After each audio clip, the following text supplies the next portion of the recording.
At so ayan, hi guys, welcome back sa channel natin at ito na nga sa episode 299 para kay season 4 natin kay Kalbo. At ayun, huwag na natin patagalin pa, simulan na natin yan. At dito nga tayo natapos yung sa pagsasabi ni Genos kay Master Saitama niya na imbestigahan nila kung sino yung nasa likod na yung sa mga kumakapture na halimaw, tapos minumodify yun, ine-enhance yun, at pagkatapos ay pinapakawalan sa mundo. At ito nga, nag-agree naman dyan itong si Saitama at kikilos na ngayon itong dalawa, itong master-disciple na relationship na to. At now, ang continuation niyan is eto naman na. So dito balik na sa may battlefield dahil eto nga, bumanat na rito itong mga new heroes at ayun, binanatan nila itong isang halimaw. Sabi nga nitong lalaki, Justice Punch. At may sumigaw na nga rito, sabi na banda sa may malayo may tumatakas pang isa, pero hindi na nga nila naasikaso yung tumatakas. At eto nga, ginulpi na lang nila itong nahuli nilang halimaw. So ito, pinagsisipahan nila yan at eto nga, binabanatan nila. Sabay sabi nga dito nung isang halimaw na nga na to, yung mga halimaw na mga mahihina na yan, wala silang karapatan na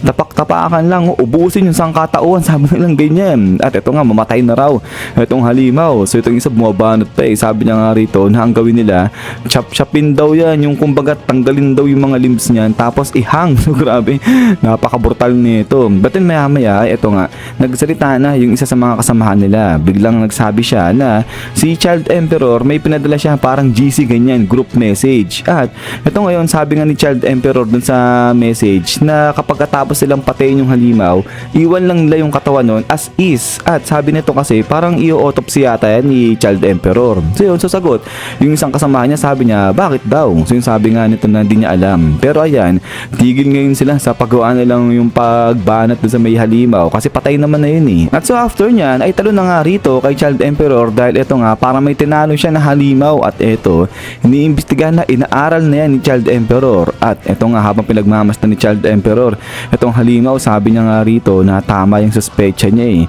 may chip din daw na naka-implant dito sa halimaw. At ito nga, yung nakuha niyang chip dyan sa loob ng katawan ng halimaw. But then maya-maya ay biglang may lumabas nga rito, sabi ba, tapos na, patay na yung halimaw. So yan, yung tumatakas pala ng halimaw kanina na sumisigaw sila na may nakatakas at din nila napansin na. At ito nga ngayon, labas na itong si Ryumon. So yun, sabi niya nga rito kay Child Emperor, wow, good job. Yun nga, natapos niya yung halimaw. At sabi niya ngayon dito na kamusta rin yung pakiramdam ni Child Emperor, yung pagpatay raw sa halimaw, hindi naman ganun kahirap, no? Sabi niya ganyan. But maya-maya, ayun nga, ay baling na itong si Child Emperor dito kay Ryumon. Sabi niya nga dyan na salamat daw dito kay Ryumon sa pag-aalala niya. Pero yun nga, tama si Ryumon na talagang hindi mahirap yung pumatay ng halimaw, especially para daw dito kay Child Emperor. Sabi niya ganyan. So kasi nga diba, S-class to talagang sobrang dali lang yan kay Child Emperor. But then maya-maya, ay ito nga, sabi rito ni Ryumon na ano raw ginagawa ni Child Emperor sa halimaw. Patay na yan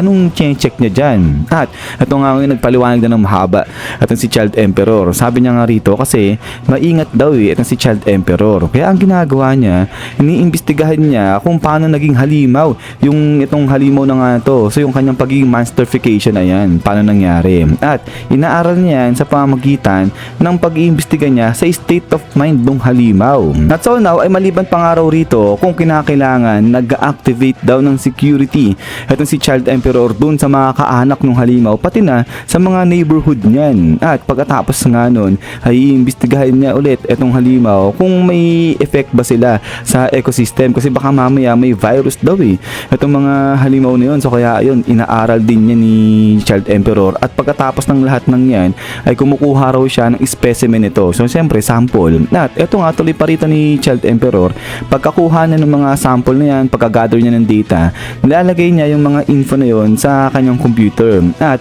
inaaral niya yung frequency nito, kung anong klaseng mga halimaw ba yung mga kauri niya. At pagkatapos noon ay yun, ika-classify niya na ngayon kung anong type itong halimaw na lumabas na to. At from there ay gagawa ng araw siya ng countermeasure kung paano papatay tatapusin yung mga ganyang klaseng halimaw. Tapos lahat ng mga info na yan ibibigay niya dun sa mga kapwa niya hero, pati na sa parang government, sa public, nang sa ganun ay malaman nga nila kung paano tatalunin kapag may lumabas na ganyang klaseng halimaw. So ang dami mga sinasabi ni Child Emperor. Sabi na nga dyan, marami pa yung gusto niyang sabihin. Pero kung gusto nga raw tumulong nito ni Ryumon sa ginagawa niyang pag-imbestiga, ay kung pwede ay islit open niya raw yung intestine ng halimaw tapos kumuha siya ng stool para sample. Sabi ng ganyan. But then maya-maya ito nga, pinawis at si Ryumon nalunod siya sa sinabi ni Child Emperor kasi sobrang dami pala ng ginagawa nga ni Child Emperor. At ito nga sabi niya, aba, napakalupit mo palang bata ka. Sabi niya ganyan, ang husay raw nito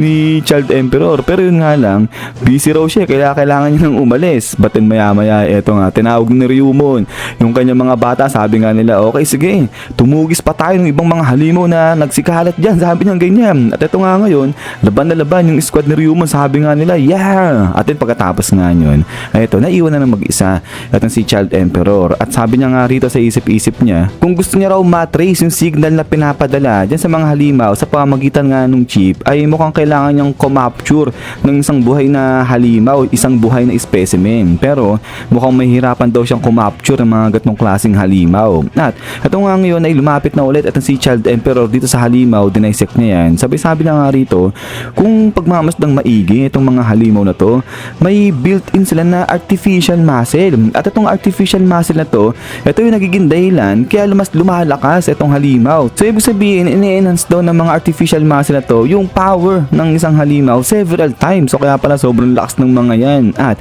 ito nga ngayon, habang nakatingin si Child Emperor sa mga halimaw na to, sabi niya na mukhang kailangan niya nga raw daw imbestigahan pati yung chemical reaction nitong mga to, pati dyan sa dugo. At maya-maya itong isip ni isip itong si Child Emperor. Sabi niya nga rito na maliban doon sa mga natural na halimaw, yung mga talagang purong halimaw na lumalabas, itong mga halimaw daw na may chip dyan sa loob ng katawan nila, bigla na lang daw lumalabas out of nowhere, bigla silang susulpot. At kung iisipin daw, hindi raw parang brain manipulation lang yung ginagawa sa mga halimaw na to. Kasi nga, kung iimbestigahan at ayun nga, base sa kanyang pag-oobserba dyan, nakakita niya yung ilang parte ng katawan ng halimaw ay na-enhance na, modify na. Kaya possible daw pwedeng sabihin na yung mga halimaw na to ay mga cyborg monster, sabi niyang ganyan. So itong mga to, minomodify nga raw sila, ine-enhance yung kanilang lakas hanggang sa mag-increase nga raw yung kanilang disaster level. Pero ang tanong nga ni Child Emperor ay sino raw kaya yung nagko-control sa gumagawa niyan sa mga halimaw na to? At